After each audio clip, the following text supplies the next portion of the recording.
नमस्कार, जय हिंद दोस्तों। स्वागत है आपका अपने YouTube चैनल सारांश कंपटीशन क्लासेस के एकेडमी में। तो पहले दोस्तों, जैसा कि मैंने आपसे वादा किया था कि आपके लिए जो न्यू टॉपिक जुड़े हैं मापन, मूल्यांकन और आपके बहुत सारे छोटे मोटे टॉपिक, ये सारी शिक्षण विधियों से संबंधित ये टॉपिक आपको मैं ऑथेंटिक मैटर के साथ में करवाऊंगा।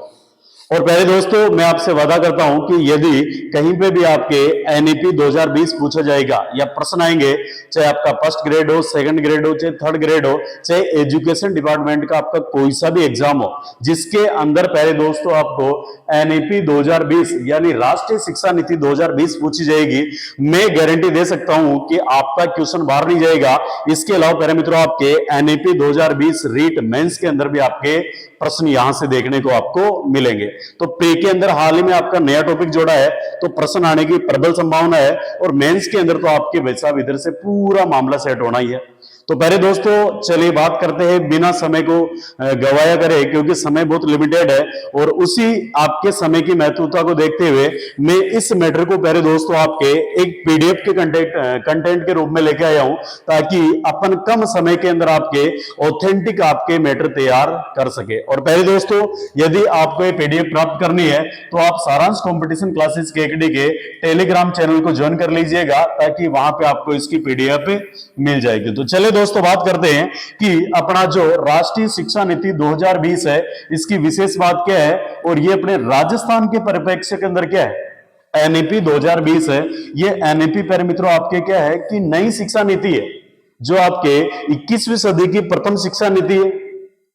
तो पहले दोस्तों, ये एनईपी के अंदर शिक्षा के अंदर बहुत सारे ऐसे सुधार करने की आवश्यकता है, जिसके माध्यम से नई शिक्षा नीति को आसानी से अप्लाई किया जा सके और वर्तमान समय के अकॉर्डिंग जो वास्तव में विद्यार्थी आपके अध्ययन कार्य करते हैं, उनमें उनको अच्छा और ज्यादा फायदा मिले। तो पहले दोस्तों, इसमें जैसे बात करना चाहिए अपन कि सर महत्वपूर्ण बातें क्या रहेगी, तो देखो, केंद्र सरकार ने राष्ट्रीय शिक्षा नीति 2020 को क्या दी है, मंजूरी दी है। वेरी वेरी इंपॉर्टेंट बात, ये आपकी जो केंद्र सरकार है, इसने राष्ट्रीय शिक्षा नीति को मंजूरी दी है। और बात करें कि राष्ट्रीय शिक्षा नीति 1986 के स्थान पे आपके कौन सी आई है, तो ये एनईपी 2020 आई है। किसके स्थान पे? 1986 शिक्षा नीति के स्थान पे कौन सी आई है? 2020 आई है। और बात करें पहले दोस्तों कि ये राष्ट्रीय शिक्षा नीति 2020 है, ये 21वीं सदी की पहली शिक्षा नीति है। क्या है दोस्तों? 21वीं सदी की आपकी पहली शिक्षा नीति है। अगली बात करें दोस्तों, तो विशेष बात ये आती है कि आपके ये 21वीं सदी की पहली शिक्षा नीति है। तो बताइए सर, इसमें विशेष बातें क्या है? विशेष बात यही है कि वर्ष 1968 यानी आपके जो राष्ट्रीय शिक्षा नीति आई, वो सर्वप्रथम 1968, इसके बाद में 1986, और ये तीसरी शिक्षा नीति है जो अपने कब आई है? 2020 के अंदर। कब आई है दोस्तों? 2020। तो देखिए, अब तक अपने कितनी शिक्षा नीतियां आ चुकी है, तो 3 आ चुकी है सर। कितनी आ चुकी है? 3 सबसे पहली बात करें तो 1968 में आई, फिर इसके बाद में कब आई? तो 1986 में आई, और फिर इसके बाद में कब आई? तो पहले दोस्तों 2020 के अंदर आई। That's clear. यानी अब तक अपने 3 बार शिक्षा नीति आपके आ चुकी है, राष्ट्रीय शिक्षा नीति। अगली बात करें कि दोस्तों, राष्ट्रीय शिक्षा नीति के तहत केंद्र व राज्य सरकार के, किसके? केंद्र व राज्य सरकार के सहयोग से शिक्षा के क्षेत्र में देश की जीडीपी के कितने? देश की जीडीपी के 6% हिस्सा, जो देश की जीडीपी है, कुल जीडीपी है, उस जीडीपी का 6% हिस्सा पहले दोस्तों आपके किसके ऊपर निवेश किया जाएगा? शिक्षा के ऊपर निवेश किया जाएगा। ऐसी बात आपके किसके अंदर है? राष्ट्रीय शिक्षा नीति 2020 के तहत। यानी 6% जो आपका निवेश है वो शिक्षा पे किया जाएगा। किसका? जीडीपी का। प्रश्न आ रखा है और छोटे छोटे पॉइंटों से प्रश्न बनेंगे। वेरी वेरी क्रीम वाली चीजें ध्यान रख लेना दोस्तों। अगली बात करें कि शिक्षा नीति का उद्देश्य क्या है, तो भारत को एक वैश्विक ज्ञान महाशक्ति बनाना। जो प्राचीन समय में दोस्तों भारत अपना एक विश्व गुरु के रूप में रहा था। किसके रूप में? विश्व गुरु के रूप में जो भारत अपना रहा था, सोने की चिड़िया के रूप में जो भारत रहा था, उसी भारत को वापस एक बार स्थापित करने के लिए दोस्तों आपके क्या कि भारत को एक वैश्विक ज्ञान महाशक्ति बनाना, ये आपका किसका उद्देश्य है? तो ये उद्देश्य है एनईपी 2020 का। अगली बात करें दोस्तों कि एनईपी 2020 के अंदर और कौन सी महत्वपूर्ण बातें आती है, तो ध्यान से देखिएगा। इसमें महत्वपूर्ण बात आपके इस प्रकार की है कि ये जो अपनी पहले दोस्तों एनईपी 2020 है, ये एक समिति द्वारा लाई गई और इस समिति का नाम था कस्तूरी रंगन समिति। कौन सी समिति? कस्तूरी रंगन समिति थी। अब इसका आपको पूछा जा सकता है कि सर कस्तूरी रंगन समिति में कुल सदस्य कितने थे, इसने अपनी रिपोर्ट कब सौंपी और अध्यक्ष सहित और इसके सदस्यों सहित इनकी संख्या कितनी होती है? तो पहली बात यह है कि कस्तूरी रंगन समिति, इसके अध्यक्ष आपके के कस्तूरी रंगन। कौन थे? के कस्तूरी रंगन। और इसका जो गठन किया गया, ये किया गया जून 2017 के अंदर। पहले दोस्तों इसने जो अपनी रिपोर्ट सौंपी वो 31 मई 2019 को सौंपी और इसमें सदस्य कितने थे आपके कस्तूरी रंगन समिति ने? इसी कस्तूरी रंगन समिति ने पहले दोस्तों आपके एनईपी 2020 का निर्माण किया था। ध्यान रखना, किसका? एनईपी 2020 का निर्माण किसने किया था? कस्तूरी रंगन समिति ने किया था। इसमें सदस्य होते हैं दोस्तों आपके एक अध्यक्ष प्लस 8 सदस्य, यानी कुल सदस्य कितने होते हैं? 9 सदस्य होते हैं, यानी 1 प्लस 8। एक तो आपका अध्यक्ष होगा और 8 आपके सदस्य होंगे, तो कुल तो आपके 9 लेकिन 1 प्लस 8। इसको एनईपी 2020 को मंजूरी कब मिली? तो 29 जुलाई 2020 को पहले दोस्तों आपके क्या मिली? यानी मंजूरी मिली। और बात करिए केंद्रीय मंत्रिमंडल द्वारा क्या हुआ? मंजूरी मिली। एक बार देखिए वापस, आपके इस एनईपी 2020 के लिए कौन सी समिति है? कस्तूरी रंगन समिति। याद करने की कोशिश करो, अध्यक्ष कौन थे? के कस्तूरी रंगन। गठन कब किया? जून 2017। रिपोर्ट कब सौंपी? 31 मई 2019। सदस्य कितने हैं? 1 प्लस 8। और मंजूरी कब मिली? 29 जुलाई 2020। 29 जुलाई 2020 वेरी वेरी इंपॉर्टेंट आपके डेट है कि कब आपको मान्यता मिली, मंजूरी मिली? 29 जुलाई 2020। अगली बात करें दोस्तों कि इस एनईपी 2000, देखो ये एनईपी 2020 ऐसा नहीं है कि अपने रीट एग्जाम में आएगी इसलिए दोस्तों अपन इसको पढ़ रहे हैं।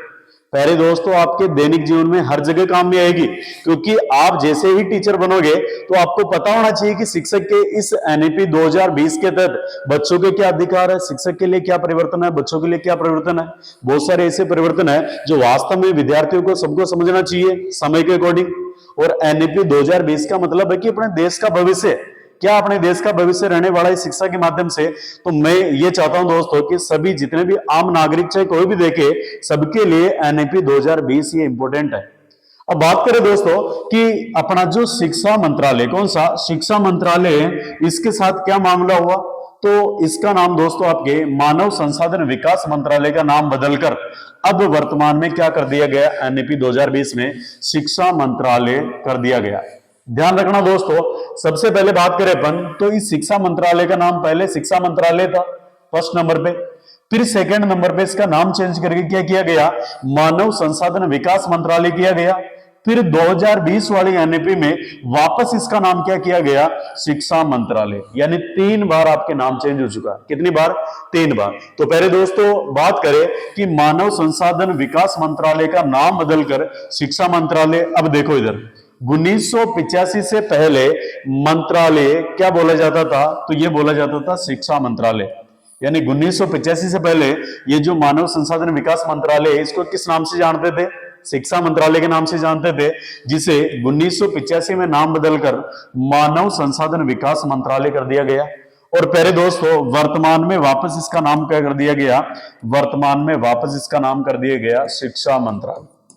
क्या कर दिया? शिक्षा मंत्रालय नाम कर दिया गया। That's clear. तो 3 बार नाम चेंज हुआ। 1985 से पहले शिक्षा मंत्रालय और 85 में पहले मित्रों आपके कौन सा?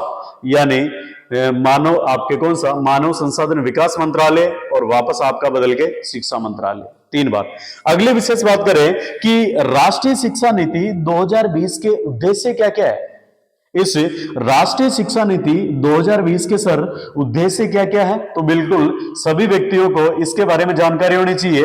तो सबसे पहले बात करें उद्देश्य की दोस्तों अपन, तो यह है कि 5 बातों पर बल दिया गया है। राष्ट्रीय शिक्षा नीति 2020 के अंदर उद्देश्यों में कितने बातों पे बल दिया गया? 5 पे बल दिया गया है। इसमें सबसे पहले बात करें 5 बातों में, तो एक तो आपकी सबसे पहली शिक्षा की पहुंच। सबसे पहली कौन सी दोस्तों? शिक्षा की पहुंच। नंबर 2 पे दोस्तों समानता।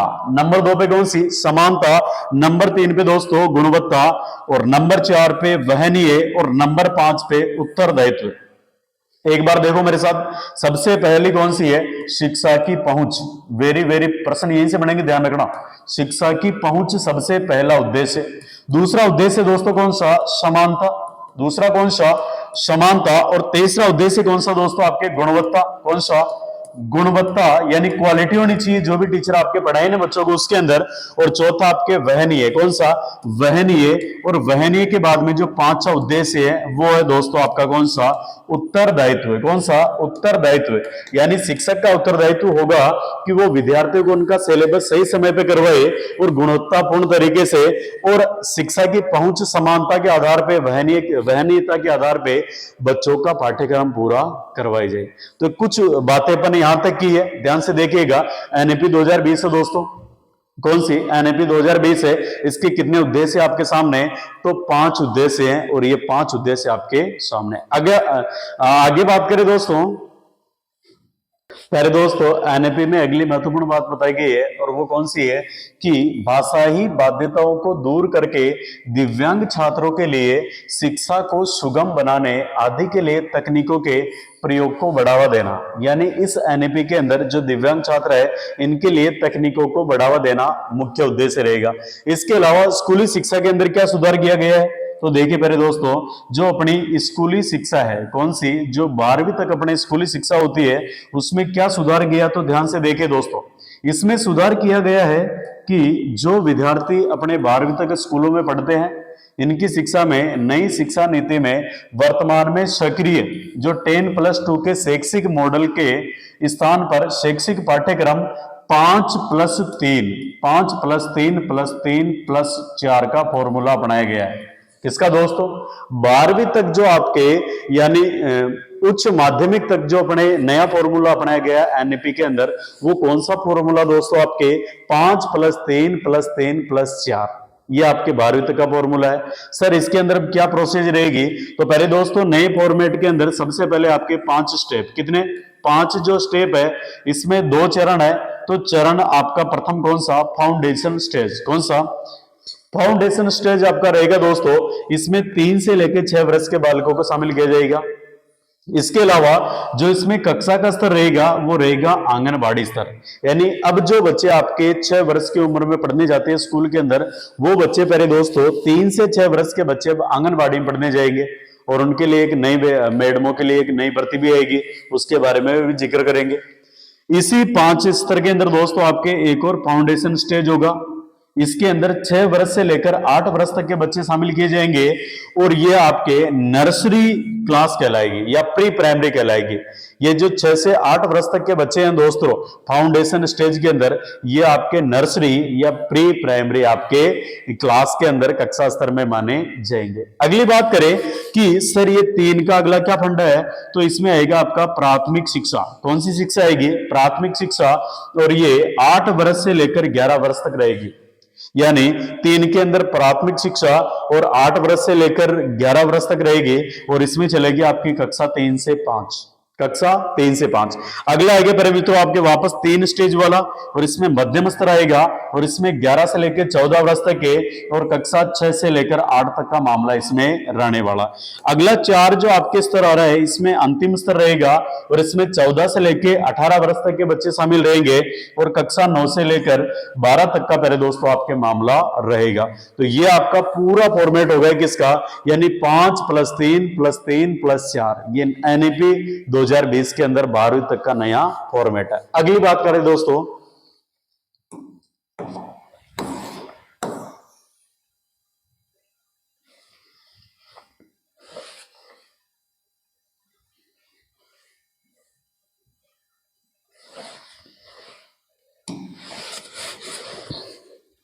पर मित्रों अगली विशेष बात कौन सी आती है कि सर अब बच्चा 3 वर्ष से ही शिक्षा ECCE, कौन सा, ECCE यानी early childhood care and education द्वारा आंगनबाड़ी के माध्यम से अध्ययन करेगा। अब बच्चा किसके तहत है, यानी ECCE यानी जो महिलाओं के लिए आपके एक वैकेंसी आने वाली नहीं, जो आपकी 10वीं पास के लिए महिलाओं की रहेगी आंगनबाड़ी शिक्षक के लिए। आंगनबाड़ी के अंदर जो शिक्षिकाएं बनाई जाएगी, तो इसके अंदर प्यारे मित्रों अब 3 वर्ष के बच्चों को क्या दी जाएगी, शिक्षा दी जाएगी, और वो कहां पे, आंगनबाड़ी के माध्यम से। अगली बात करें कि पहले जहां कक्षा 11 से बच्चे विषय चुन सकते थे, यानी वर्तमान में अपने कैसा चल रहा है कि बच्चे अपना जो 10वीं के बाद में जैसे ही 11वीं के अंदर आते हैं तो अपना नया सब्जेक्ट चुनते हैं कि सर मेरे को आर्ट्स लेनी है, मेरे को साइंस लेनी है, मेरे को ये लेना, कॉमर्स लेना है, एग्रीकल्चर लेना है। तो पहले दोस्तों अब क्या करेंगे विद्यार्थी, पहले आपके 11वीं कक्षा से ऐसा होता था, और नई शिक्षा नीति में पहले दोस्तों एनईपी 2020 के अंदर कक्षा 9 से ही विद्यार्थी क्या चुन सकेंगे, विषय चुनने की आजादी होगी। ये बहुत अच्छी बात है, यानी अब विद्यार्थी 9वीं क्लास से दोस्तों आपके विषय चुन सकते हैं। अगली बात यहां से करें अपन, तो कक्षा 9 से 12 की पढ़ाई में किसी विषय के प्रति गहरी समझ तथा बच्चों की विश्लेषणात्मक क्षमता को बढ़ाकर जीवन में बड़े लक्ष्य निर्धारित करने के लिए प्रेरित किया जाएगा। यानी 9वीं से लेकर जो 12वीं तक की बच्चा पढ़ाई करेगा, उसमें जीवन में विशेष उद्देश्य को प्राप्त करे, उसके लिए बालक क्या करेगा, यानी एजुकेशन प्राप्त करेगा और विशेष तरीके से पढ़ाई करेगा। पहले दोस्तों इसमें अगली बात बताई गई है एनईपी 2020 में कि 10वीं व 12वीं बोर्ड परीक्षाओं में बदलाव कर अब वर्ष में 2 बार 2 सेमेस्टर के अंदर, किसके अंदर, 2 बार या सेमेस्टर प्रणाली द्वारा ऑब्जेक्टिव व आपके कौन सा सब्जेक्टिव फॉर्मेट में आपकी परीक्षा आयोजित करवाई जाएगी। यानी पहले दोस्त इसमें बात करें कि वर्ष में कितनी बार, वर्ष में आपके 2 बार बोर्ड के एग्जाम प्रस्तावित है, और ये बोर्ड आपके 2 प्रकार के रहेंगे। एक तो आपका कौन सा, सब्जेक्टिव, कौन सा, सब्जेक्टिव, जिसके अंदर आपको पूरी थ्योरी लिखनी पड़ेगी, और एक रहेगा दोस्तों आपके कौन सा, ऑब्जेक्टिव, यानी एबीसीडी जो आपके आते हैं ना, वो 2 प्रकार से आपका एग्जाम होगा इस बोर्ड परीक्षा में, और वर्ष में 2 बार बोर्ड परीक्षा का आयोजन करवाया जाएगा। अब यहां से और बात करें कि सर अगली विशेष बात क्या रहेगी, तो नई शिक्षा नीति में मिड डे मील, जो आपके दोपहर का भोजन होता है स्कूलों के अंदर, मिड डे मील में नाश्ता देने की बात कही गई। शाबाश, क्या बात है। अब स्कूलों के अंदर बच्चों को नाश्ता भी दिया जाएगा सुबह सुबह। क्यों? क्योंकि कहीं ना कहीं सरकार को ऐसा लग रहा है कि बच्चे वास्तव में सुबह सुबह ज्यादा मेहनत करते हैं दोपहर पहले, तो उनके लिए नाश्ते की व्यवस्था करनी चाहिए। तो पहले टीचरों अच्छे से तैयारी करके टीचर बन जाना। तो पहले दोस्तों अब बच्चों के लिए नाश्ते की व्यवस्था की जाएगी। इसके अलावा सुबह के समय पोषक नाश्ता अधिक मेहनत करने वाले बच्चों की पढ़ाई में लाभकारी होता है। तो ये बातें एनईपी 2020 के अंदर विशेष बातें आ रही है कि बच्चों के लिए आपके किसकी, नाश्ते की व्यवस्था की जाएगी। बोर्ड परीक्षा इनकी 2 बार होगी वर्ष में, ऑब्जेक्टिव भी होगी और सब्जेक्टिव भी होगी। ये महत्वपूर्ण बात है। अब सर अगली बात आती है कि बताइए उच्च शिक्षा का क्या आपके इसके अंदर महत्व रहेगा, तो बहुस्तरीय प्रवेश एवं निकासी रहेगी उच्च शिक्षा में। यानी 12th बाद में जो जैसे ही बच्चा उस शिक्षा के लिए आगे बढ़ेगा, तो इसमें क्या रहेगी, आपके बहुस्तरीय प्रवेश निकासी रहेगी। वर्तमान में 3 या 4 वर्ष की डिग्री कोर्स में यदि कोई बच्चा या छात्र किसी कारणवश बीच में ही पढ़ाई छोड़ देता है, तो उसे डिग्री न मिलने से इस पढ़ाई का कोई महत्व नहीं रहता है।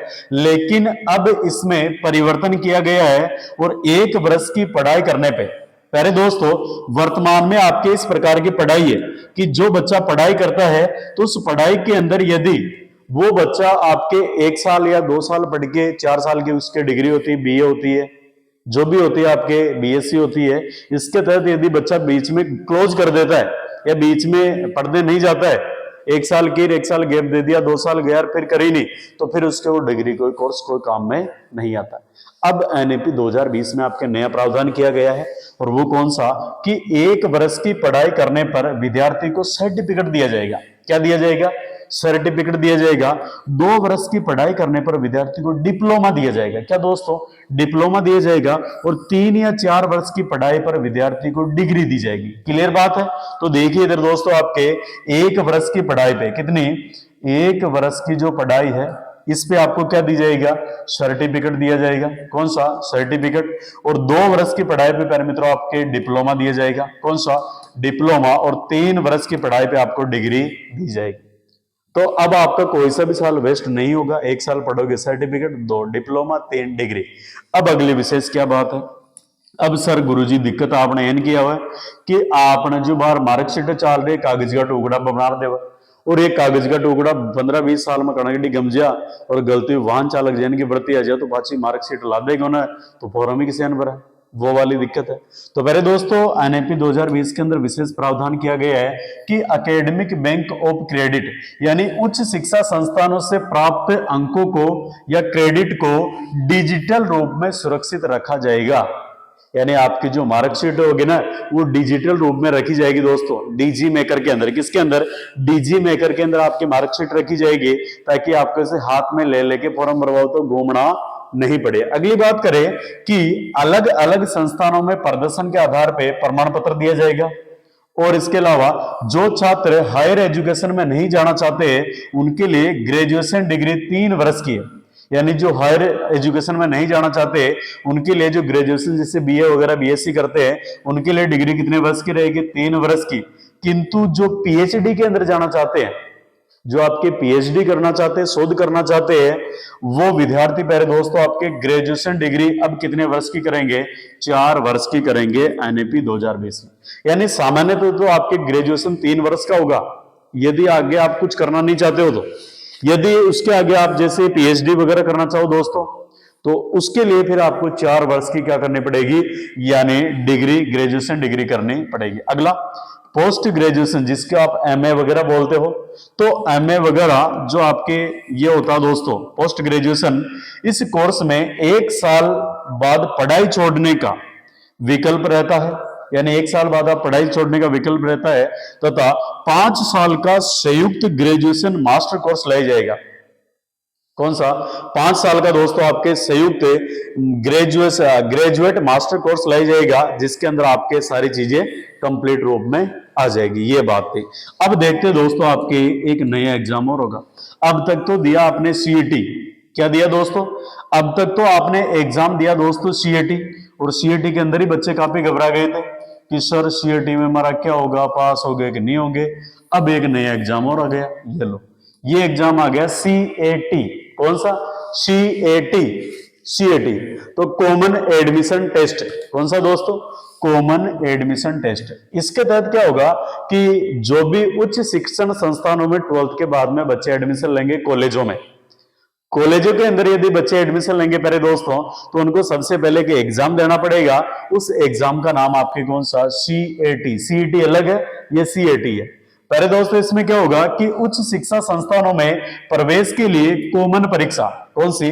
कॉमन परीक्षा होगी जिसे राष्ट्रीय परीक्षा एजेंसी करवाएगी, और संस्था के लिए यह प्रवेश परीक्षा अनिवार्य नहीं है। इसके अलावा केंद्रीय विश्वविद्यालय, राज्य विश्वविद्यालय, डीम्ड विश्वविद्यालय, प्राइवेट विश्वविद्यालय सब एक ही समान नियम बनाएंगे। ठीक है मेरे दोस्तों, यानी कोई जैसे संस्था है, कोई निजी संस्था वगैरह है तो उसके लिए अनिवार्य नहीं है। बाकी जैसे आपके जो कॉलेजेस वगैरह है, केंद्रीय विश्वविद्यालय है, राज्य विश्वविद्यालय, डीम्ड विश्वविद्यालय, इनके लिए पहले दोस्तों आपके समान रूप से नियम लागू होंगे। ऐसा नहीं है कि प्राइवेट है तो वो उनके नियम चलाएंगे, गवर्नमेंट है तो वो उनके चलाएंगे, सबके लिए समान आपके नियम लागू होंगे। अगली बताइए सर, अगली बात क्या रहेगी? अगला रहेगा अंतरराष्ट्रीयकरण, इंटरनेशनलकरण। इसमें क्या रहेगा दोस्तों कि ऐसे विश्व के चुनिंदा देश या विश्व की जो महाशक्तियां हैं यदि वो चाहे तो भारत के अंदर क्या कर सकती है? अपना महाविद्यालय स्थापित कर सकती है। लेकिन पहले दोस्तों ये महाविद्यालय आपकी क्या रहेंगे? निश्चित या सीमित मात्रा में रहेंगे। तो इनकी कुल संख्या रहेंगी 100। यानी जो दूसरे देश है वो भारत के अंदर केवल कितने महाविद्यालय स्थापित कर पाएंगे? तो 100 संचालित कर पाएंगे। और इन 100 महाविद्यालयों के अंदर दोस्तों आपके सभी भाषाओं के अंदर अध्यापन अध्ययन कार्य किया जाएगा। विशेष बात करें कि ये जो इंटरनेशनल अंतरराष्ट्रीयकरण है इसका मतलब क्या है कि भारत के सर्वश्रेष्ठ महाविद्यालयों को अपने परिसर में अन्य देशों में स्थापित करने के लिए प्रोत्साहित किया जाएगा। यानी खुद भारत भी जो बड़े बड़े इंस्टीट्यूट भारत के अंदर चल रहे हैं, ये इंस्टीट्यूट अब दूसरे देशों में भी अपने संस्थान चला पाएंगे अंतरराष्ट्रीयकरण के कारण। साथ ही विश्व के चुनिंदा विश्वविद्यालयों शीर्ष में से 100 में से भारत में संचालित करने की अनुमति दी जाएगी। यानी जो विश्व के अंदर महत्वपूर्ण जो आपके महाविद्यालय चल रहे हैं उनमें से 100 को सिलेक्ट किया जाएगा और उनको अनुमति दी जाएगी कि आप भारत के अंदर क्या चलाओ, महाविद्यालय चलाओ। फिर अमेरिका के विद्यार्थी, चाइना के, आपके रसिया के, ये सारे विद्यार्थी दोस्तों कहां पढ़ने आएंगे? भारत के अंदर। कहां पे आएंगे? भारत के अंदर पढ़ने आएंगे। तो देख लो भाई कितना मजा आने वाला है। यानी फिर लोग कहेंगे कि भाई साहब विदेश जा रहे हैं भारत पढ़ने के लिए। अगली बात देखो, विश्वविद्यालय अनुदान आयोग, यूजीसी, कौन सा? यूजीसी, अखिल भारतीय तकनीकी शिक्षा परिषद, एआईसीटीई, इसके अलावा national council for technical education, NCTE को समाप्त कर वर्तमान में अपने चल रहा दोस्तों यूजीसी, इसके अलावा एआईसीटीई, इसके अलावा एनसीटीई, इन सबको समाप्त किया जाएगा और इनके स्थान पे आपके क्या लाई जाएगी दोस्तों? रेगुलेटरी बॉडी बनाई जाएगी। क्या बनाई जाएगी? रेगुलेटरी बॉडी बनाई जाएगी। इसके अलावा विशेष बात करें कि सर इस एनईपी 2020 में और क्या क्या प्रावधान है, जरा थोड़ा सा बताइए ताकि हम समझ पाए बातें। तो पहले दोस्तों अगर आपको पीडीएफ इसकी प्राप्त करनी है तो सारांश टेलीग्राम चैनल को ज्वाइन कीजिएगा, वहां पे आपको मिल जाएगी। शिक्षकों से संबंधित सुधार क्या है देखो एनईपी 2020 में कि सर नेशनल मेटरिंग प्लान बनाया जाएगा और इसमें शिक्षकों का उन्नयन किया जाएगा। अगली बात करें कि शिक्षकों के लिए राष्ट्रीय अध्यापक शिक्षा परिषद का गठन किया जाएगा। इसके तहत 2022 तक राष्ट्रीय प्रोफेशनल मानक एनपीएसटी तैयार किया जाएगा। यह 2020 में बनी तब की बात है दोस्तों। अगला, प्रत्येक स्कूल में शिक्षक छात्रों का अनुपात पीआरटी, यदि प्राइमरी स्कूल है उसमें 30:1 रहेगा। यानी शिक्षक छात्र अनुपात कितना रहेगा? तो छात्र तो रहेंगे 30, शिक्षक रहेगा 1, यानी 30:1 आपके रेशियो रहेगा। इसके अलावा सामाजिक आर्थिक रूप से और यदि वंचित बच्चे हैं कहीं पे, उनकी संख्या ज्यादा है, तो ऐसे विद्यालयों में प्यारे मित्रों आपके अनुपात रहेगा 25:1। ध्यान रखना, जो प्राइमरी स्कूल है इसमें नॉर्मल सा तो आपका कितना रहेगा? 30:1। कितना? 30:1। लेकिन प्यारे दोस्तों जो आपके जहां पे पिछड़े हुए लोग रहते हैं, जहां पे ज्यादा जनसंख्या में निवास करते हैं पिछड़े हुए लोग, वहां पे अनुपात रहेगा दोस्तों आपका कितना? 25:1। कितना रहेगा? 25:1। 25 बच्चों पे एक टीचर। अगली बात करें दोस्तों कि शिक्षक प्रत्येक वर्ष 50 घंटे के सतत व्यावसायिक विकास कार्यक्रम में हिस्सा लेंगे। यानी अब शिक्षक क्या करेंगे? एनईपी 2020 के तहत 50 घंटों के सतत व्यावसायिक कार्यक्रम में हिस्सा लेंगे।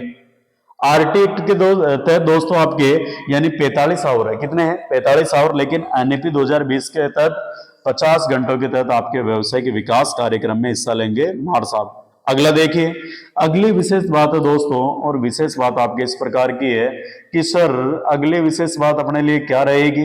तो अगली विशेष बात रहेगी कि एनईपी 2020 में शिक्षकों को गैर शिक्षण गतिविधियों, जटिल प्रशासनिक कार्यों, मिड डे मील से संबंधित कार्यों में शामिल न करने का सुझाव दिया गया। बेचारा बाहर जो मार साहब जाओ स्कूल का, मैं आका दिन छोरा चोरे की भाई साहब ऑनलाइन चीजें चढ़ावा में रहे हो, खदे तो वे को वजन चढ़ा रहा है, खदे वे की संख्या चढ़ा रहा है। पहले क्लास में कतरा छोरा चोरी है, कतरा छोरा चोरी कतरी कतरी रोटी गया, कतरी कतरी की सब्जी लिया, ये सारी चीजें ऑनलाइन चढ़ावा में दिन निकल जाए। तो इन चीजों से मास्टरों को अब क्या किया जाएगा? एकदम फ्री किया जाएगा। अगला क्या है सर? ईसीसीई शिक्षकों को प्रशिक्षित करने के लिए एनसीईआरटी द्वारा 6 माह का आंगनबाड़ी कर्मचारी, जो आंगनबाड़ी में आपके लिए एक नई वैकेंसी आएगी महिलाओं के लिए, वो 10+2 के बेस पे आएगी। किसके बेस पे? 10+2 के बेस पे आपकी वैकेंसी आएगी। और इस वैकेंसी के अंदर क्या होगा? यानी जो भी महिला वर्ग आपके 10वीं पास है, कौन सी पास है? जो भी महिला वर्ग आपके 10वीं पास है वो आपके किसके तहत है? तो पहले दोस्तों इस ईसीई के तहत आंगनबाड़ी के अंदर आपकी जॉब लगेगी और 24-25 हजार रुपए आपकी सैलरी रहे। ध्यान रखना, इसके तहत आपके ईसीसी का आपके कोर्स होता है जिसमें लगभग आपके 5 से 6 हजार लगते हैं। कहीं से आपके को मिलने वाले हैं तो महिला वर्ग ध्यान दे, ये आप जरूर कोर्स करना एक बार, क्योंकि आपके लिए आंगनबाड़ी में शिक्षिका की क्या आएगी? भर्ती आएगी। उस आंगनबाड़ी में आप 3 से लेकर 6 वर्ष तक के जो बच्चे हैं गांव के, उन बच्चों को आप पढ़ाओगे। क्या करोगे? जो भी बच्चे हैं 3 से लेकर 6 वर्ष के उनको पढ़ाओगे और आपकी सैलरी रहेगी 24 से 25 हजार। कौन सा कोर्स करना पड़ेगा? ईसीसीई। ये कोर्स करो, एग्जाम दो और आराम से गांव बैठ के नौकरी करो। महिला वर्ग को मैं एक बात और कहना चाहूंगा कि ये जो इसी से आपके है, इसका आपके पेपर होगा, क्या होगा, पेपर। और इसमें सबसे ज्यादा जो वेटेज रहेगा वो रहेगा बाल शिक्षण का। किसका रहेगा, बाल शिक्षण, यानी बच्चों को शिक्षण किस प्रकार से करवाएं, ये रहेगा। बाकी मनोविज्ञान रहेगा। और राजस्थान जी के आपका इसमें क्या रहने वाला है, सिलेबस रहने वाला। समझ गए ना। ईसीसी ये जो आपकी वैकेंसी है, ये आपके 10+2 यानी 10वीं की महिलाएं भी इसमें फॉर्म भर सकती है और 12वीं पास महिला भी इसमें फॉर्म भर सकती है। समझ गए। तो ये आंगनबाड़ी के अंदर लाई जाएगी एनएपी 2020 के तहत। अगली बात करते हैं।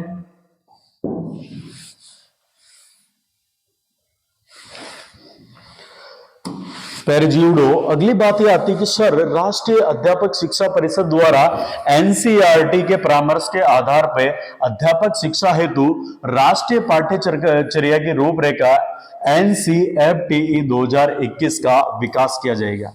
पहले आपके एनसीईआरटी होती थी, अब प्यारे दोस्तों आपके क्या होगा, एनसीईआरटी के स्थान पे अब होगा आपके सामने न्यू शिक्षा नीति में एनसीएफटीई। क्या होगा, एनसीएफटीई आपके होगा और ये 2021 के नाम से होगा। तो अब आपकी किसको खत्म किया जाएगा, तो आपके एनसीईआरटी को फिनिश किया जाएगा और उसके स्थान पे एनसीएफटीई 2021 आपके आएगा। अगली विशेष बात करें दोस्तों कि ये जो आपकी एनईपी 2020 है, इसको वर्ष 2030 तक शिक्षण कार्य अध्यापन के लिए न्यूनतम डिग्री योग्यता 4 वर्षीय एकीकृत एड डिग्री। अब कौन सी डिग्री होगी, एड डिग्री होगी दोस्तों। और इस एड डिग्री के आधार पे होना अनिवार्य है। यदि कोई भी शिक्षण कार्य करवाता है तो उसके लिए एकीकृत एड की डिग्री आपके पास होनी चाहिए, वो भी कितने वर्ष की, 4 वर्ष की। ये 2020 वाले में कहा गया। अगली बात देखो, संविदा के ऊपर कोई शिक्षक नहीं लगाई जाएगा। संविदा की बजाय अब इसमें दोस्तों आपके शिक्षक नियुक्ति द्वारा जो लगेंगे ना, परीक्षा देके मास्टर बनेंगे ना, उन्हीं को दोस्तों आपके क्या दी जाएगी, नियुक्ति दी जाएगी। नई शिक्षा नीति 2020 में आरटी एक्ट 2009 का विस्तार कर इसे कक्षा 12 तक लगाने का प्रावधान किया गया है, जो 18 वर्ष के बच्चों के लिए लागू होगा। शाबाश, बहुत शानदार वाली बात है भाई। जो अपना आरटी एक्ट 2009 है, कौन सा दोस्तों, आरटी एक्ट 2009 है। अब इसका विस्तार किया जा रहा है। अब तक तो ये आपके यानी 6 से लेकर 14 वर्ष के बच्चों तक था आपके आरटी एक्ट 2009। अब इसका विस्तार किया जा रहा है और एनईपी 2020 में 6 से लेकर 18 वर्ष तक के बच्चों के लिए आपके आरटी एक्ट का विस्तार किया जाएगा। यानी 12वीं तक बच्चा फ्री पढ़ेगा। सरकार की बहुत अच्छी वह नीति है। ये जितनी जल्दी लागू होगी उतना ही जल्दी अपने देश को क्या होगा, फायदा होगा। पहले दोस्तों अगली बात करें तो अगली विशेष बात अपने इस प्रकार की आएगी। तो देखिए अगली बात है पहले दोस्तों कि शैक्षणिक भाषा संबंधित सुधार। देखिए दोस्तों, जो शिक्षण कार्य करवाई जाता है, जो भाषा संबंधित आपके विचार है, उन पे क्या सुधार होगा, तो 3 भाषा फॉर्मूला बनाई जाएगा। इसमें एक तो रहेगी हिंदी, एक इंग्लिश रहेगी, एक स्थानीय भाषा रहेगी। यानी त्रिभाषा सूत्र के अंदर आपके हिंदी, अंग्रेजी और मातृभाषा यानी स्थानीय भाषा रहेगी, कंपलसरी है। इसके अलावा बात करें कक्षा 5 तक के जो बच्चे हैं, इनकी पढ़ाई केवल मातृभाषा में होगी। जो लोकल आपके लैंग्वेज बोलते हैं लोग बाग, उसी लैंग्वेज के अंदर कक्षा 5 तक बच्चों की क्या होगी, पढ़ाई होगी। इसके अलावा विशेष बात कौन सी, संस्कृत भाषा को उच्च शिक्षा में विकल्प रहेगा। संस्कृत भाषा भी काम में आएगी भाई। आपके जो उच्च शिक्षा है ना, उसके अंदर आप संस्कृत विषय भी वैकल्पिक विषय के रूप में ले सकते हो। अगला, जो आपके डिजिटल पाठ्यक्रम क्षेत्रीय भाषाओं में विकसित किए जाएंगे। यानी जो आपकी किताबें चलती है पहली, दूसरी, तीसरी, चौथी, पांचवी, इनको जो पहले दोस्तों पढ़ाई जाएगा, ये किताबें अब आपके डिजिटल रूप में भी आएगी। किस रूप में भी आएगी, डिजिटल रूप में भी आएगी। और प्यारे मित्रों बात करें, वर्चुअल लैब विकसित की जा रही है। एक राष्ट्रीय शैक्षिक टेक्नोलॉजी फोरम NETE बनाया जा रहा है। और बात करें कि बधिर जो बच्चे आपके सुनने में सक्षम नहीं है, असक्षम है, तो बधिर छात्रों के लिए राष्ट्रीय और राज्य स्तर पर पाठ्यक्रम सामग्री विकसित की जाएगी। और भारतीय भाषा, कौन सा दोस्तों, आपके भारतीय भाषा ISL की पूरे देश में मानकीकृत किया जाएगा। अगली बात करें कि कक्षा 6 से ही वोकेशनल कोर्स शुरू, यानी इच्छुक विद्यार्थी छठी क्लास से ही, वेरी इंपॉर्टेंट बात है, जो इच्छुक विद्यार्थी है छठवीं कक्षा से ही प्यारे दोस्तों आपके व्यवसायिक शिक्षा ग्रहण कर पाएंगे। क्या कर पाएंगे? व्यवसायिक शिक्षा ग्रहण कर पाएंगे, यानी आपकी जो बिजनेस की शिक्षा होती है वो अब आपको छठी क्लास से मिलेगी। विदेशों के अंदर क्या होता है, अपने बच्चा गवर्नमेंट जॉब के पीछे भगता रहता है 40 साल तक, 45 साल तक।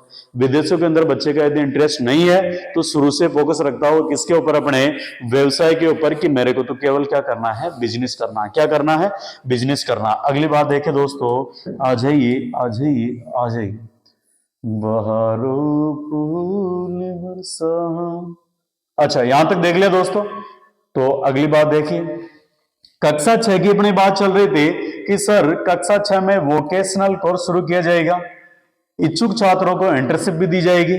इसके अलावा कक्षा 9 में विद्यार्थी विदेशी भाषाओं को सीखने का विकल्प मिलेगा, यानी 9वीं क्लास में जो विद्यार्थी है वो विदेशी भाषा को भी सीखे। चाइना सीख सकता है, अमेरिकी की लैटिन भाषा सीख सकता है ना, रूस की, रशियन भाषा, आप बहुत सारी जितने भी आपकी जो इच्छा हो वो लैंग्वेज प्यारे दोस्तों आप कक्षा 9 से सीख सकते हो वैकल्पिक रूप में। आगे बात करें, भारतीय भाषाओं के संरक्षण और विकास के लिए भारतीय अनुवाद और व्याख्या संस्थान तथा फारसी, पाली और प्राकृत भाषा के लिए राष्ट्रीय संस्थान आपके स्थापित किए जाएंगे। समझे क्या? यानी प्यारे दोस्तों भारतीय भाषाओं के संरक्षण के लिए आपके क्या किए जाएंगे? संस्थान स्थापित किए जाएंगे, राष्ट्रीय संस्थान। इनमें एक तो आपका कौन सा, यानी फारसी हो जाएगा। कौन सी लैंग्वेज? फारसी भाषा। इसके अलावा बात करें पाली भाषा, कौन सी? पाली, प्राकृत, इन सबके लिए प्यारे दोस्तों आपके क्या किया जाएगा? यानी राष्ट्रीय संस्थान भारत के अंदर स्थापित किए जाएंगे। देख लो भाई, बहुत अच्छी वाली आपकी एनईपी 2020 है। अगली देखिए सर, अगली विशेष बात है कि भारतीय उच्च शिक्षा आयोग, इसका क्या प्रावधान है एनईपी 2020 में? तो भारतीय उच्च शिक्षा आयोग को संपूर्ण उच्च शिक्षा के लिए सर्वोच्च निकाय के रूप में गठित किया गया है। यानी अब देश के अंदर जो शिक्षा के अंदर सर्वोच्च निकाय मानी जाएगी वो कौन सी रहेगी? भारतीय उच्च शिक्षा आयोग। बात करें दोस्तों कि इसमें मेडिकल कानूनी शिक्षा को शामिल नहीं किया जाएगा। ये जो भारतीय उच्च शिक्षा आयोग है इसमें आपके मेडिकल की शिक्षा और कानूनी शिक्षा को शामिल नहीं किया जाएगा, ये अपने आप में अलग से स्वतंत्र रहेगी। अगली बात करें कि वर्ष 2040 तक सभी वर्तमान उच्चतर शिक्षा संस्थानों का उद्देश्य अपने आप को बहुविषयक संस्थान के रूप में स्थापित करना होगा। यानी 2040 तक जितने भी संस्थान भारत के अंदर संचालित होंगे, महाविद्यालय बोल दो, कॉलेजेस बोल दो, बहुत सारी जो भी संस्थान है, ये विद्यार्थियों को बहुविषय के अंदर पढ़ानी चाहिए, बहुभाषाओं के अंदर। ऐसा नहीं कि केवल हिंदी मीडियम हो, इंग्लिश भी चलेगा, दूसरी जो विदेशी भाषाएं वो भी आनी चाहिए। तो ये मामला इसके अंदर किया जाएगा। अगली बात अगली बात अगली बात, आ जाइए आ जाइए आ जाइए, ये आ जाइए भाई। पहले दोस्तों अगली बात की गई है कि वर्ष 2023 तक प्रत्येक जिले में या उसके समीप कम से कम एक बड़ा बहुविषयक गुणवत्तापूर्ण शिक्षण संस्थान होना चाहिए। यानी एक ऐसा कॉलेज होना चाहिए वो जिले के अंदर या प्रत्येक जिले के आसपास होना चाहिए, ताकि वहां के आसपास के विद्यार्थी उसमें पढ़ सके। और यह उद्देश्य कब तक का रखा गया है? 2030 तक का। अगली बात करें कि भारत उच्च शिक्षा आयोग के कार्यों के प्रभावी और पारदर्शिता निष्पादन के लिए 4 संस्थानों, निकायों के निर्धारण किया गया है। इसमें बात करें कि ये जो 4 राष्ट्रीय आपके कौन से संस्थान है निष्पादन के लिए, किसके लिए? भारत उच्च शिक्षा आयोग के कार्यों के प्रभावी और पारदर्शिता निष्पादन के लिए 4 संस्थानों या निकायों का निर्माण किया गया है। वो 4 कौन कौन से हैं? सबसे पहला है दोस्तों राष्ट्रीय उच्चतम शिक्षा नियामकीय, ये विनिमय हेतु है। नंबर 2 पे कौन सा दोस्तों? तो सामान्य शिक्षा परिषद आपके जीईसी, मानक निर्धारण के लिए। और नंबर 3 पे कौन सा है? उच्चतर शिक्षा अनुदान परिषद, वित्त पोषण के लिए। और नंबर 4 पे राष्ट्रीय प्रत्यापन परिषद, प्रत्यापन के लिए। किसके लिए? प्रत्यापन के लिए। तो ध्यान रखना ये 4 संस्थान है जो निर्धारण करेंगे आपके किसका? पारदर्शिता और प्रभावी कार्यों का। क्लियर है? कोई सा भी प्रश्न आपको पूछा जा सकता है मेरे दोस्तों, तो ध्यान से देखिएगा, बहुत खतरनाक वाली बात। पहले दोस्तों बेसिक चीजें सब विद्यार्थी पढ़ लेते हैं, लेकिन इन चीजों को क्लियर कर पाना थोड़ा मुश्किल होता है, इसलिए अपन एक ही संक्षिप्त रूप में कम समय के अंदर इसको पूरा करने का प्रयास कर रहे हैं। देखिए दोस्तों, अगली विशेष बात आती है और बात इस प्रकार की है कि अनुसंधान रिसर्च किस प्रकार होगा। अनुसंधान तो नई शिक्षा नीति में एमफिल डिग्री को समाप्त किया गया। जो एमफिल होती है ना, एमफिल इसको पहले दोस्तों समाप्त किया गया है एनईपी 2020 में। पीएचडी के लिए 4 वर्षीय ग्रेजुएशन लागू है। ग्रेजुएशन यानी जैसे अभी पीएचडी करता कोई भी व्यक्ति तो पहले 4 वर्ष से ग्रेजुएशन करता है, फिर उसके बाद में एमए करता है और उसके बाद में फिर एमफिल करता है। तो इसकी अनिवार्यता अब क्या कर दी है, समाप्त कर दी है। अब एमफिल कोई जरूरी नहीं है, एमफिल डिग्री को समाप्त करो भाई। क्या ये एमफिल इतना करने के बाद में एमफिल करते हो? अगला देखिए, राष्ट्रीय अनुसंधान फाउंडेशन एनआरएफ, ये क्या है, सभी प्रकार के वैज्ञानिक एवं सामाजिक अनुसंधानों पर नियंत्रण रखने के लिए एनआरएफ का गठन किया गया। यानी सभी प्रकार के वैज्ञानिक व सामाजिक अनुसंधानों पे नियंत्रण करने के लिए प्यारे मित्रों आपके किसका, यानी राष्ट्रीय अनुसंधान फाउंडेशन की स्थापना की गई है या गठन किया गया। अगली विशेष बात देखो एनईपी में, और प्यारे दोस्तों अगली विशेष बात आती है आपके स्कॉलरशिप की। किसकी? यानी क्या सर सभी बच्चों को स्कॉलरशिप मिलेगी?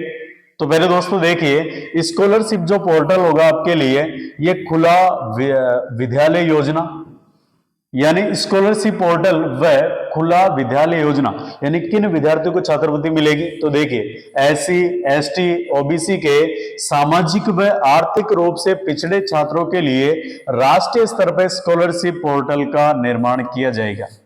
यानी जो आपके ये जितने भी कैंडिडेट है इनके लिए छात्रवृत्ति के लिए राष्ट्रीय स्तर पर आपके पोर्टल बनाया जाएगा। और विशेष बात सर, आईआईटी, आईआईएम की तरह, यानी जो अभी आपके महाकुंभ के अंदर बाबा छा रहे आईआईटीएन बाबा, कौन से, यानी आईआईटी वाले बाबा, और काफी अच्छा वो ज्ञान दे रहे लोगों को।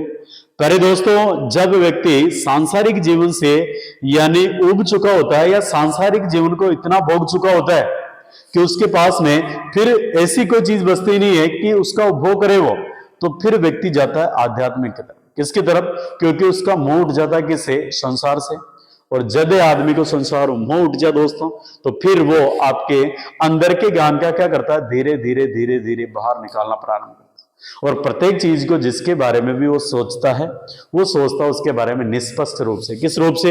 यानी कोई उसके मन में पक्ष नहीं होता है कि मैं इसका पक्ष लूं या विपक्ष लूं। पहले दोस्तों निष्पक्ष रूप से सोचता है और उसके लिए फिर सारी चीजें अप्रभावी होती है। कैसी होती है? अप्रभावी। चाहे तो उसका परिवार ले लो, पड़ोस ले लो, आस पड़ोस ले लो, ये संसार के जितना भी आकर्षण है ये ले लो, ये सब चीजें उसके लिए क्या हो जाती है फिर दोस्तों? ये हो जाती है उसके लिए कौन सा, यानी अप्रभावकारी। तो वो जो आपके आईआईटीएन बाबा है बिल्कुल आपके इसी मुद्रा के अंदर है कि वो जो सांसारिक मोह माया है उनको समझ चुके हैं और वास्तव में उनसे ऊपर उठ के जो व्यक्ति किस प्रकार की सोच रख सकता है, वही वाली सोच आपकी कौन सा? आईआईटीएन बाबा। अब एक प्रयागराज में एक और मामला हो रहा है आपके कौन सा, यानी जो मोनालिसा लड़की देखी आपने, मोनालिसा व्यक्ति महाकुंभ के अंदर भी दोस्तों इतने सालों के बाद महाकुंभ आपका ये वाला जोग मिला है और इसमें भी आपके क्या कर रहा है? सुंदरता खोज रहा है। क्या खोज रहा है? सुंदरता। ये यही अंतर है कि जो व्यक्ति इन सामाजिक बंधनों से ऊपर उठ के साधु संन्यास की तरफ जाता है या अपने नए ज्ञान खोज की तरफ जाता है, वही जो अपने संसार के अंदर उलझा हुआ व्यक्ति सुंदरता के पीछे या जो संसार की मोह माया है इसमें उलझ के ही रह जाता है। तो बहुत सारे व्यक्ति महाकुंभ में जा रहे हैं, लेकिन वहां की जो सुंदरता है, मोनालिसा की सुंदरता, उसके पीछे काफी बेकाबू होते जा रहे हैं। बाकी मोनालिसा आपको पता ही है कि भारत की मोनालिसा आपकी बनी ठनी। ठीक है दोस्तों, अब यहां से बात करें अपन कि आईआईटी, आईआईएम की तरह MERUs multidisciplinary education and research university की स्थापना की जाएगी। यानी इन्हीं की तरह, इन्हीं की तर्ज पे मेरस की स्थापना की जाएगी। MERUS, ध्यान रखना, आईआईटी की तरह होगी अभी MERUS। फुल फॉर्म क्या है? Multi disciplinary education and research university की स्थापना की जाएगी। देश के युवा जो नियमित अध्ययन नहीं कर पाते हैं उन्हें नॉइस, NIOS फुल फॉर्म देखो आ सकती है, national institute of open schooling, national institute of open schooling, noise, NIOS, noise, और राज्यों के ओपन स्कूलों द्वारा चलाई जा रही ODL, कौन सा, open and distance learning, open and distance learning कार्यक्रम से जोड़कर पढ़ाया जाएगा। तो जो विद्यार्थी आपके रेगुलर नहीं पढ़ पाएंगे दोस्तों, इनके लिए दो प्रकार की व्यवस्था है। एक तो कौन सी, NIOS है, प्लस दूसरी कौन सी आपके, तो ODL है। इसके तहत विद्यार्थी आपके ओपन शिक्षा बिना महाविद्यालय में कई स्कूल में जाए शिक्षा ग्रहण कर पाएगा। अगली बात है कि दोस्तों, आ जाइए, ये लो, अगली बात बताई गई है कि अपना जो पहले दोस्तों राष्ट्रीय खुला विश्वविद्यालय संस्थान नॉइस है, कक्षा 3, 4, 8 के लिए ओपन लर्निंग की व्यवस्था की जाएगी। यानी अब कक्षा 3 जो विद्यार्थी रेगुलर नहीं पढ़ सकते, नहीं जा सकते स्कूलों में, उनके लिए अब कक्षा 3, कक्षा 4 और कक्षा 8 के लिए आपके ओपन लर्निंग की व्यवस्था की जाएगी। और ऐसे स्थान जहां विद्यालय तक आने के लिए छात्रों को अधिक दूरी तय करनी पड़ती है, वहां जवाहर नवोदय विद्यालयों की तर्ज पे या उन्हीं के स्तर पे निःशुल्क छात्रावासों का निर्माण किया जाएगा। यानी ऐसे विद्यालय जहां पे अधिक डिस्टेंस होती है बच्चों के गांव में, स्कूल में, तो वहां पे नवोदय विद्यालय में अभी जो आपके हॉस्टल वगैरह चल रहे हैं, उसी तरह पहले दोस्तों आपके छात्रावास जो निःशुल्क रहेंगे, इनकी व्यवस्था की जाएगी। अगली, राष्ट्रीय शिक्षा नीति 2020 में जेंडर इंक्लूजन एंड फंड वंचित इलाकों के लिए विशेष शिक्षा की स्थापना पर जोर दिया जाएगा। ठीक है, अब अगला देखते हैं दोस्तों कि NAP 2020 के अंदर आपके परीक्षण और मूल्यांकन किस प्रकार है। परीक्षण और मूल्यांकन किस प्रकार है, तो पहले दोस्तों NAP 2020 में 10वीं और 12वीं कक्षा के लिए बोर्ड परीक्षाएं रहेगी। छात्र परीक्षा के लिए अपने विषय में से कई कोर्स चुन सकेगा, यानी अपनी इच्छा चूज के अनुसार करेगा, अपनी इच्छा के अनुसार बच्चा सब्जेक्ट लेगा और बोर्ड की परीक्षाएं देगा। छात्रों को वर्ष में 2 बार बोर्ड की परीक्षाएं देने का अवसर अनुमति मिलेगी। जैसे यदि बच्चा एक बार फेल भी हो जाता है तो दोबारा उसको और अवसर दिया जाएगा कि दादा पास हो, दोबारा फेल ना हो। तो फिर अब इस NAP के तहत आपको वर्ष में 2 बार बोर्ड परीक्षा देने की अनुमति दी जाएगी, जिससे बोर्ड परीक्षाओं के उच्चतर जोखिम, बहुत बार भीड़ ज्यादा होती है, बच्चों की तबीयत खराब हो जाती है, ऐसी जोखिमों से बचा जाएगा।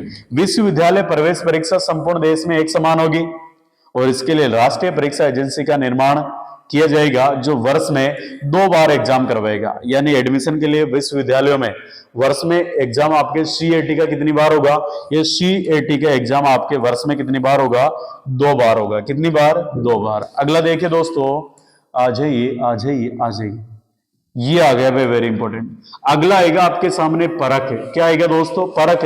परख के अंदर क्या होगा कि छात्रों का कुछ जो मूल्यांकन किया जाएगा ना, वो चारों पहलुओं का किया जाएगा। यानी उसके व्यवहार को देखा जाएगा, उसके बोलने का लहजा, दोस्तों के साथ क्या मामला है, बच्चों से पूछेंगे कि इस बच्चे का व्यवहार कैसा है, ये सारी चीजें परख के अंदर शामिल होगी। तो छात्रों के मूल्यांकन के लिए मानक निर्धारक निकाय के रूप में परख नामक एक नए राष्ट्रीय आकलन केंद्र की स्थापना की जाएगी। यानी बच्चों का चहुमुखी आपके मूल्यांकन किया जाएगा। इसके साथ ही 360 डिग्री असेसमेंट होगा। बच्चों का क्या होगा, 360 डिग्री असेसमेंट होगा। यानी छात्र का जो रिपोर्ट कार्ड तैयार किया जाएगा वो 360 डिग्री के बेस पे किया जाएगा। पहले दोस्तों इस असेसमेंट के अंदर बच्चे का व्यवहार क्या देखा जाएगा, व्यवहार, उसकी पाठ्य पुस्तक सहगामी क्रियाओं में क्या भूमिका रहती है, मानसिक क्षमता बालक की किस प्रकार की है, और बालक का मित्रों के साथ में कैसा व्यवहार है, और मूल्यांकन स्वयं छात्र, मूल्यांकन कौन कौन करेंगे छात्र का, एक तो स्वयं करेगा, एक उसके दोस्त साथी जो छात्र है वो करेंगे, शिक्षक करेंगे, उसके सहपाठियों द्वारा बालक का मूल्यांकन किया जाए। कितनी अच्छी है भाई, बच्चे खुद बताएंगे कि सर ये बालक कैसा है, शिक्षक खुद उसका व्यवहार देख के अनुमान करेगा कि बच्चे का व्यवहार किस प्रकार का है। इस प्रकार आपके 360 डिग्री का असेसमेंट आपके क्या किया जाएगा, यानी प्रोग्रेस कार्ड बनाया जाएगा।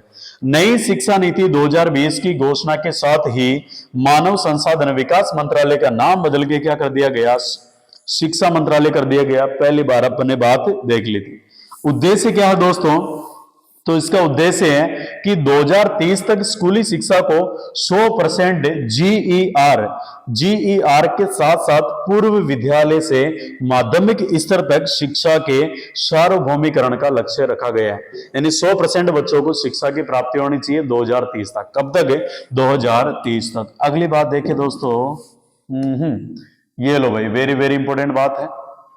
ये वेरी इंपॉर्टेंट बात क्या बोल रही है कि राष्ट्रीय शिक्षा नीति 2020 में कक्षावार बस्ते का वजन कितना होगा? तो कक्षा 1 में जो बस्ते का वजन होगा 1.6 किलो से 2.2 किलो, कक्षा 2 में 1.6 से 2.2 किलो होगा, तीसरी कक्षा में 1.7 से 2 किलो 500 ग्राम होगा, कक्षा 4 में 1 किलो 700 ग्राम से 2 किलो 500 ग्राम तक होगा, और कक्षा 5 में 1 किलो 700 ग्राम से 2 किलो 500 ग्राम तक होगा, और छठी क्लास में 2 किलो से 3 किलो तक होगा, और कक्षा 7 में 2 किलो से 3 किलो तक होगा, 8वीं में 2.5 किलो से 4 किलो तक होगा, 9वीं में 2.5 किलो से 4.5 किलो तक होगा, और 10वीं में 2.5 किलो से 4.5 किलो तक होगा, और 11वीं में 3.5 से 5 किलो होगा, और 12वीं में आपके 3.5 से 5 किलो होगा। बेकायदा मशीन लगाई जाएगी और शिक्षक पहले नाप करेगा कि बच्चे के बस्ते का वजन कहीं ज्यादा तो नहीं है। अगर इनमें सेट हो रहा तो बच्चे को फिर क्लास में एंट्री दी जाएगी। प्री प्राइमरी के लिए बस्ता अनिवार्य नहीं होगा। प्री प्राइमरी यानी 3 से लेकर 6 वर्ष के जो बच्चे हैं ना, आंगनबाड़ी में जाएंगे, एक बैग की जरूरत को ना भाई, है ना, बैठ बनावा तक बेगडी लटका ले जाए, बेग लटका ले तो बेग की साथ ही पाछे उड़ जाइए जीव, ए बच्चा के लिए बेग की आवश्यकता कोना। बात करें पहली से 10वीं कक्षा तक का बस्ता विद्यार्थी के वजन से 10% फीसदी से ज्यादा नहीं होना चाहिए। जैसे पहले दोस्तों आपके बच्चा है 40 किलो का, तो 40 किलो का 10% कितना? तो पहले दोस्तों आपके 4 किलो से ज्यादा आपका बस्ता नहीं होना चाहिए। कितने किलो से? यानी बच्चे के कुल वजन का 10% से ज्यादा उसका बस्ता नहीं होना चाहिए 10वीं क्लास तक। अगली बात करें कि स्कूल के बस्ते का वजन जांचने के लिए डिजिटल मशीन का प्रयोग लेना पड़ेगा। ये लो भाई, मार साहब एक काम और बढ़ा दियो कि मशीन ले रहा हो और पहले छोरा छोरे को बैग को नाप तो लो और फिर मैंने स्कूल के वहीं जावा दो। एन की बात है भैया, ठीक है। अब आ जाओ और आगे। अगली बात बता रहा है कि कक्षा 1 से लेके 12 तक के विद्यार्थियों को महीने में 10 दिन तो बैग लेके नहीं जाना है, नो बैग डे, 10 दिन नो बैग डे। ओके। इसके अलावा कक्षा 1 से लेके 2 के विद्यार्थियों को क्लास वर्क के लिए एक नोटबुक रखनी होगी। पहले दूसरे का छोरा छोरी को एक ही कॉपी ले जाए, उमें गणित लगी, उमें जोड़ बाकी गुणा भाग, उमें ए बी सी डी सब उमें लेके भाई एक कॉपी लेट जाना। कक्षा 6 से लेकर 8 तक के विद्यार्थियों को क्लास वर्क के लिए खुली फाइल लेके जाने पड़ेंगे, एक एक कागज लेके जाना पड़ेगा खुला हुआ, कक्षा 6 से 8 के विद्यार्थियों को क्लास वर्क के लिए। अगला देखिए, स्कूलों को मिड डे मील पेयजल बुक की व्यवस्था रखना होगी जिससे विद्यार्थियों के बस्ते का वजन कम हो। आजकल छोटा छोटा टिफिन ले जाओ 5-5 किलो का, 3-3 लीटर की पानी की बोतल ले जाओ भाई, वे को वजन किताबों ज्यादा तो वे सामान हो जा, अड्डी तो टिफिन है हाथ में, अड्डी पानी की बोतल है, पाछे बैग है, छोरा छोरा गुड़ता पड़ता जा रहा पूछे स्कूल में। तो ये व्यवस्था अब स्कूल करेगा कि भैया अब विद्यालय की जिम्मेदारी होगी कि मिड डे मील की व्यवस्था करे, पेयजल की व्यवस्था करे और बुक बैंक की व्यवस्था करे जिससे बस्ते का वजन कम हो। परीक्षा प्रणाली में पहले दोस्तों क्या सुधार? आ जाइए आ जाइए आ जाइए। ओके, पहले दोस्तों परीक्षा प्रणाली में सुधार के तहत आपके मामला किया गया है कि 8 से कक्षा 12 तक 2 बार बोर्ड परीक्षा दे पाएंगे। सही बात है। बोर्ड परीक्षा में वस्तुनिष्ठ व व्याख्यात्मक श्रेणी के प्रश्न होंगे। मुख्य जोर दिया जाएगा ज्ञान परीक्षण पे, रटे हुए ज्ञान पे नहीं, ज्ञान परीक्षण पे दिया जाएगा। गणित 2 स्तरों पे पढ़ाई जाएगी। गणित कितने स्तरों पे? 2 स्तरों पे पढ़ाई जाएगी, एक तो बेसिक गणित और एक स्टैंडर्ड गणित। आप इन चाहो कि गुरुजी मन तो गणित ना आवे तो आप पढ़ लेवा नॉर्मल गणित। कसी नॉर्मल गणित पहले दोस्तों अपन पढ़ लेंगे। अगली बात करें कि स्कूली शिक्षा में नंबरों की जगह पर सीखने की प्रक्रिया पर जोर देने का सुझाव दिया गया है। वर्तमान में दोस्तों नंबरों के आधार पर बच्चे का मूल्यांकन किया जाता है कि छोरो बढ़िया नंबर लिया हो तो सब होशियार है, और भले संग डपोड़ हो तो कई काम ना तो, लेकिन क्लास में टॉपर आ गए तो भाई सब होशियार है। तो अब आपके होशियार किसके बल पे रहेगा? यानी सीखने की प्रक्रिया के आधार पे। आ जाइए आ जाइए आ जाइए। अगली बात क्या कही गई है, तो पहले दोस्तों अगली बात कही गई है कि शिक्षा में तकनीकी का इस्तेमाल किया जाएगा, कंप्यूटर के माध्यम से, लैपटॉप के माध्यम से, मोबाइल के माध्यम से, ऐप के माध्यम से शिक्षा दी जाएगी। और दीक्षा स्वयं प्रभु या स्वयं प्रभा जैसे आपके ई लर्निंग प्लेटफॉर्म है जहां से बच्चे सीख सकते हैं। अगला देखिए दोस्तों, शिक्षा को व्यवसायिक बनाना। व्यवसाय का मतलब क्या है कि 2025 तक स्कूल एवं उच्चतर शिक्षा प्रणाली के माध्यम से कम 50% विद्यार्थियों को व्यावसायिक शिक्षा प्रदान की जाएगी। 2025 तक का टारगेट है दोस्तों। जो बच्चे 100% पढ़ रहे हैं उनमें से 50% बच्चों को आपके यानी बिजनेस की शिक्षा दी जाएगी। किसकी? नई शिक्षा नीति में बिजनेस की शिक्षा दी जाएगी। और देखो सर क्या बात कही गई है, कक्षा 6 से ही व्यावसायिक शिक्षा से परिचित करवाई जाएगा बच्चों को। इसके अलावा एनईपी में व्यावसायिक शिक्षा में स्कूल, कॉलेज व विश्वविद्यालय पर नियमित पाठ्यक्रम में शामिल किया जाएगा। एनईपी के अंदर है ना, जो आपके व्यावसायिक शिक्षा को स्कूल, कॉलेज और महाविद्यालय में शामिल किया जाएगा कि बच्चों को बिजनेस कैसे करना चाहिए। अगला देखिए, व्यावसायिक शिक्षा के लिए दीर्घकालिक लक्ष्यों की समीक्षा करने के लिए बच्चों को अवसर प्रदान किए जाएंगे। और देखिए सर, आ जाइए आज आपके एनईपी को खत्म करके मानेंगे भाई, खत्म करके मानेंगे, क्योंकि ऐसा टॉपिक है जहां से आपके प्रत्येक एग्जाम में प्रश्न पूछा जाएगा। अगली बात करें कि पहले दोस्तों म्यूजिक आर्ट को बढ़ावा दिया जाएगा और इसे पाठ्यक्रम में लागू किया जाएगा। राष्ट्रीय कौशल योग्यता फ्रेमवर्क NSQE तैयार की जाएगी। अब देखो शिक्षा का क्या मामला इसके अंदर रहेगा। तो पहले दोस्तों जो मार साहब की तैयारी कर रहे हो ना, ध्यान रख जो फरा मार साहब बन जाए तो मामलो भारी होगा। में टेट को एग्जाम हो पाछो बापना कहीं को राजस्थान का में टेट का एग्जाम होगा। देखो शिक्षक 4 वर्ष का अनिवार्य एकीकृत बैचलर डिग्री प्राप्त करेगा। शिक्षक बनने के लिए टेट पास करने पर जरूरी है। एनईपी 2020 में शिक्षक को गृह नगर में नियुक्ति दी जाएगी, पदोन्नति दी जाएगी, तनख्वाह में बढ़ोतरी की जाएगी। देखो भाई मजे वाली बात, ठहराव के लिए सरकारी आवास दिया जाएगा, क्वार्टर दिया जाएगा अब सरकारी रहने के लिए शिक्षकों को। 2022 तक राष्ट्रीय अध्यापक शिक्षा परिषद NCTE द्वारा शिक्षकों के लिए राष्ट्रीय व्यावसायिक मानक का विकास किया जाएगा। और 2030 के बाद प्रत्येक 10 वर्ष पर इस एनईपी की क्या की जाएगी, समीक्षा की जाएगी और इसमें कुछ सुधार की पॉसिबिलिटी लगेगी तो सुधार किया जाएगा। ये कब का है, यानी 10 वर्षों के अंतराल के बाद में इसमें सुधार किया जाएगा। अगली बात करें दोस्तों, तो अगली आती है उच्च शिक्षा। पहले दोस्तों कौन सी शिक्षा? उच्च शिक्षा।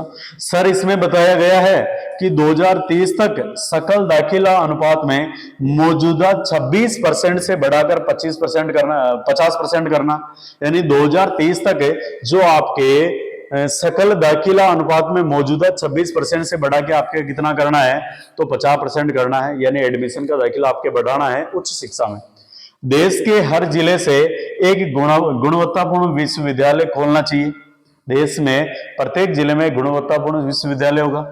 2040 तक सभी उच्च शिक्षा संस्थानों में प्रत्येक का लक्ष्य 3000 या अधिक छात्र होंगे। इसके लिए 2030 तक इन संस्थानों को बहुविषयक बनाने के लिए अपनी कार्य योजना में कार्य करना पड़ेगा। यानी 2030 तक प्रत्येक विश्वविद्यालय के अंदर 3000 कम से कम छात्र होने चाहिए। अगर 3000 कोनो यानी मान्यता रद्द कर देला, ध्यान रखियो। एकला विशेष बात कशी, ये महाविद्यालय सब भाषा का मायने खाई कर सके, छोरा छोरिया ने पढ़ा सके। यह भी प्यारे दोस्तों अपने क्या होनी चाहिए, यानी आपके पहल होनी चाहिए महाविद्यालय। अगली बात करो सर, तो अगली बात आती है कि एमफिल की डिग्री समाप्त कर दी गई है, अभी बात कर ली थी। कॉलेज प्रवेश के लिए साधारण प्रवेश परीक्षा होगी, कौन सी? आपके सीएटी वाली। कौन सी होगी? सीएटी वाली परीक्षा होगी। इसके अलावा प्रवेश परीक्षा नेशनल टेस्टिंग एजेंसी द्वारा ली जाएगी। नेशनल टेस्टिंग एजेंसी द्वारा परीक्षा ली जाएगी। इसका पेपर आउट नहीं होगा क्योंकि प्रवेश परीक्षा है। ये 1 वर्ष में 2 बार होगी सीएटी की परीक्षा। और 1 साल बाद पढ़ाई छोड़ने पे आपको क्या मिलेगा?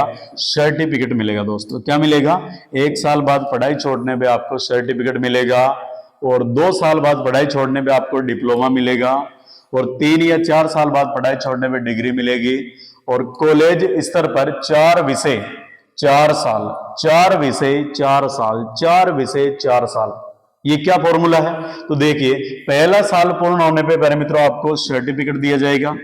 दूसरा साल पूर्ण होने पे आपको एडवांस डिप्लोमा दिया जाएगा। तीसरा वर्ष पूर्ण होने पर बैचलर डिग्री दी जाएगी, 4 वर्ष पूर्ण होने पर रिसर्च के साथ बैचलर डिग्री का कोर्स आपको दिया जाएगा। अगली बात करें, उच्च शिक्षा में 3.5 करोड़ नई सीटें एड एवं राष्ट्रीय अनुसंधान फाउंडेशन की स्थापना की जाएगी। यानी उच्च शिक्षा के अंदर पहले दोस्तों 3.5 करोड़ नई सीटें आपकी क्या की जाएगी, एड की जाएगी। पहले दोस्तों मैं प्रयास कर रहा हूं कि आपके एनईपी एक ही क्लास के अंदर आपकी क्या हो जाए, कंप्लीट हो जाए। अगली विशेष बात करें दोस्तों, तो विशेष बात आपके इस प्रकार की है कि एनईपी 2020 के अंदर आपके जो राष्ट्रीय उच्च शिक्षा आयोग है इसके लिए क्या प्रावधान है। तो पहले दोस्तों सभी संस्थानों के लिए समान विषय रहेंगे और राष्ट्रीय उच्च शिक्षा आयोग के कार्यों के प्रभावी व पारदर्शितापूर्ण निष्पादन के लिए 4 निकायों का निर्धारण किया गया है। उनमें पहला कौन सा, विनियमन एवं नियंत्रण हेतु राष्ट्रीय उच्चतर शिक्षा नियामकी परिषद, नंबर 2 पे मानक निर्धारण एवं सामान्य शिक्षा परिषद, नंबर 3 पे वित्त पोषण हेतु उच्चतर शिक्षा अनुदान परिषद, नंबर 4 पे प्रत्यापन मान्यता हेतु राष्ट्रीय प्रत्यापन परिषद। अगली बात करें दोस्तों कि नई शिक्षा नीति आपकी जो 2020 है इसके अंदर सर कौन कौन सी महत्वपूर्ण बातें हो रही है।